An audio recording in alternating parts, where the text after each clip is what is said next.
ৰাজনীতি কৰা মানুহক মানুহে কুকুৰ পিঠা গালি দিয়ে আৰু মোক মামা বুলি মাতে দাদা বুলি মাতে আজি আপুনি সব ল'ৰা ছোৱালী লগ পালে আজি ইমান ডাঙৰ সমদল কৰিলো কোনবাইতো কিবা বেয়া কৈ ইংগিত এটা দেখুৱাব লাগিছিল কোনবা এজনে হলেওতো ক'ব লাগিছিল ভোট নিদিও বুলি যেতিয়া আমি আগতে ইলেকশ্যনত আহো আমাক এনেকে নহব বুলি অফিচৰ পৰা চিঞৰে কম্পিটিশন আছিল এতিয়াতো কংগ্ৰেছৰ অফিচ বিলাকতো মই নমস্কাৰ কৰো মামা ভোট ৰেডি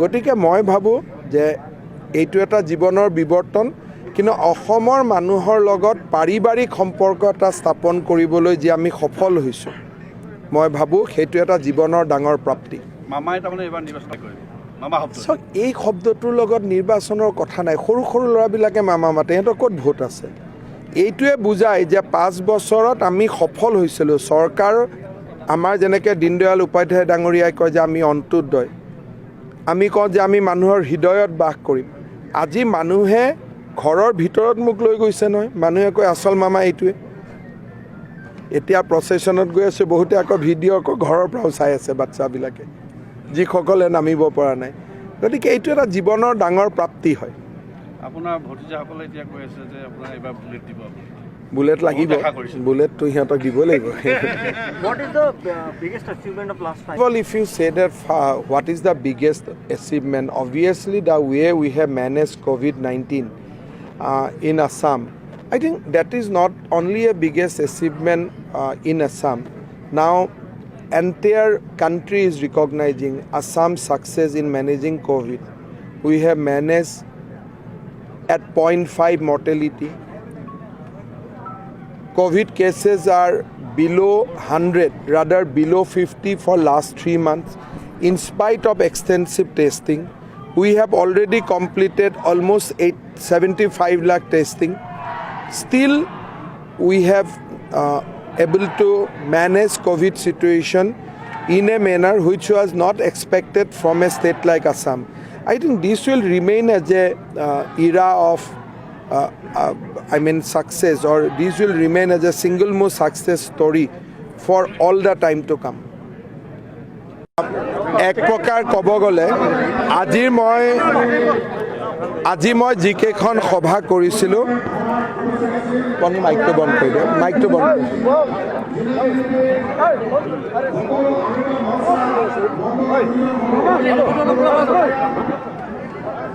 আজি মই যিকেইখন সভা কৰিছিলোঁ শিৱসাগৰ ডিব্ৰুগড় আৰু তিনিচুকীয়া জিলাত এই গোটেইকেইখন সভা ঐতিহাসিক আছিল মৰাণত বিশাল জনসমুদ্ৰ সোণাৰী বিশাল পদযাত্ৰা মামৰাত বিশাল জনসমুদ্ৰ থাওৰাত অভূতপূৰ্ব জনসমুদ্ৰ আৰু ডুমডুমাত হেজাৰ হেজাৰ জনতা আৰু সদশেষত বিয়লি তিনিচুকীয়া ৰাইজে যি অভূতপূৰ্ব পদযাত্ৰা কৰিলে মই ভাবোঁ এটা মোৰ জীৱনৰ বাবে এটা স্মৰণীয় দিন হৈ ৰ'ব ভাৰতীয় জনতা পাৰ্টিৰ বিজয় আজিৰ দিনটোত মই 6টা সমষ্টিত যোৱাৰ পিছত যোৱাকালি ডিব্ৰুগড়ত পদযাত্ৰা কৰাৰ পিছত মই নিশ্চিত যে গোলাঘাট যোৰহাট ডিব্ৰুগড় তিনিচুকীয়া ধেমাজি লখিমপুৰ শোণিতপুৰ আৰু নগাঁৱৰ যিকেইটা সিটত নিৰ্বাচন হ'ব গৈ আছে গোটেইকেইটা সমষ্টিতে আমি বিজয়ী হ'ম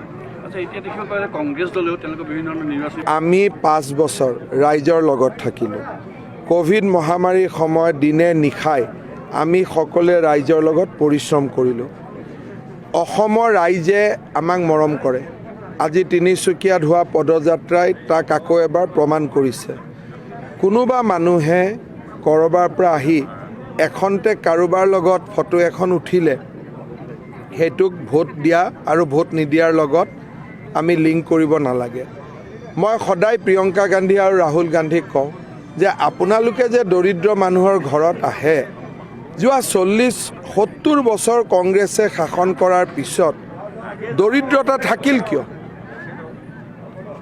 আজি কংগ্ৰেছ দলে অসমত সৰ্বাধিক সময় চৰকাৰ চলাইছিলে চাহ বাগিচাৰ শ্ৰমিকক তেওঁলোকে মজুৰি দিছিল 96 টকা আজি সেই মহিলাসকলৰ ওচৰত আহি ফটো তোলাৰ আগতে তেওঁলোকৰ দৰিদ্ৰতাৰ কথা শুনি প্ৰিয়ংকা গান্ধীয়ে চকুলো পেলাব লাগিছিল। ফটো উঠাৰ সময় নহয়, এইটোক আমি কওঁ দৰিদ্ৰতাৰ পৰ্যটন। তেওঁলোকে নিৰ্বাচন আহিলে পভাৰ্টি টুৰিজিম কৰে। মই তেওঁলোকক আহ্বান জনাম, চাহ বাগিচাৰ 50গৰাকী ছোৱালীক লৈ যাওক আৰু যিখন টেবুলত সোনিয়া গান্ধী প্ৰিয়ংকা গান্ধীয়ে ভাত খায় তাতে এসাঁজ ভাত খুৱাওক। তেতিয়া মই বুজি পাম যে বাগিচাৰ মানুহৰ প্ৰতি তেওঁলোকৰ মৰম কিমান। এতিয়া এইবাৰ যি আমিতো নিৰ্বাচনৰ মাজত সোমাই আছোঁ, 100+ আমাৰ লক্ষ্য, আৰু মোৰ দৃষ্টিত আমি লক্ষ্যৰ পিনে ধাৱমান হৈছোঁ। কিন্তু আজি নিৰ্বাচনৰ প্ৰথম পৰ্যায় নহওঁতে প্ৰতিটো দিনে সাংবাদিকক আজি কিমান কৈ থকাটো উচিত নহয়। আমি এটা লক্ষ্য বান্ধি লৈছোঁ, এটা আমি সপোন লৈছোঁ। সপোনৰ পম খেদি দিনে ৰাতি আমি পৰিশ্ৰম কৰিছোঁ। 6 তাৰিখে যেতিয়া নিৰ্বাচন হৈ যাব তেতিয়া আমি ক'ব পাৰিম যে আমি লক্ষ্যৰ কিমান ওচৰত বা লক্ষ্যক আমি অতিক্ৰম কৰিলোঁ। ক'ভিডৰ কিবা সংক্ৰমণ চলি আছে বুলি নিতৌ 27টাৰ পৰা 22টা ক'ভিড ৰোগী আমি পাই আছোঁ, আৰু যিটো আজি 2 মাহ ধৰি সেইটো এভাৰেজতে আমি পাই আছোঁ। আৰু তাৰো ভিতৰত বেছিকৈ ৰেল আৰু ট্ৰেইনত অহা পেছেঞ্জাৰ। আমাৰ অসমৰ ভিতৰত ক'ভিড ৰোগ নাই। যোৱা কালি পৰহিৰ পৰা তপন গগৈ আৰু অজন্তা নেওগৰ ক'ভিড হোৱা বুলি ওলাই আছিলে। তাৰ কাৰণটো হ'ল 2গৰাকী ব্যক্তিয়ে ক'ভিডত আক্ৰান্ত হৈছিল, আৰু ক'ভিডত আক্ৰান্ত হোৱাৰ পিছত ডেথ চেল থাকি যায়। তাৰ কাৰণে এবাৰ ক'ভিডত আক্ৰান্ত হ'লে খুব গুৰুতৰ যদি বেমাৰ হয় তেওঁলোকে পিছত ক'ভিড টেষ্ট কৰিলে কেতিয়াবা পজিটিভ দেখুৱাব পাৰে। ৰিপিট টেষ্ট কৰিলে সঁচা কথাটো গম পোৱা যায়। আজি তপন গগৈ ডাঙৰীয়া তেওঁক যোৱাকালি পজিটিভ কৈছিল, লাহোৱালৰ পৰা তেওঁৰ নিগেটিভ ৰিপৰ্ট আহিল। মানুহৰ যাতে বিশ্বাস হয় আজি দিনটো তেওঁক মই লগত লৈ ঘূৰি ফুৰিছোঁ। আৰু এইমাত্ৰ গুৱাহাটী মেডিকেল কলেজৰ পৰা মোক খবৰ দিছে যে অজন্তা নেওগৰো টেষ্টত নিগেটিভ আহিছে। আমি আৰু এটা আপোনাৰ ব্যক্তিগত মই নাজানো আৰু কিহৰ পৰা পাইছোঁ, কিন্তু মই এইটো কথা জানো যে অসমৰ ৰাইজৰ হৈ কাম কৰাৰ বাবে মোক শক্তি লাগে। ৰাইজে শক্তি দিছে আৰু সেই শক্তিখিনি অসমৰ ৰাইজৰ বাবে ব্যৱহাৰ কৰাৰ চেষ্টা কৰিছোঁ।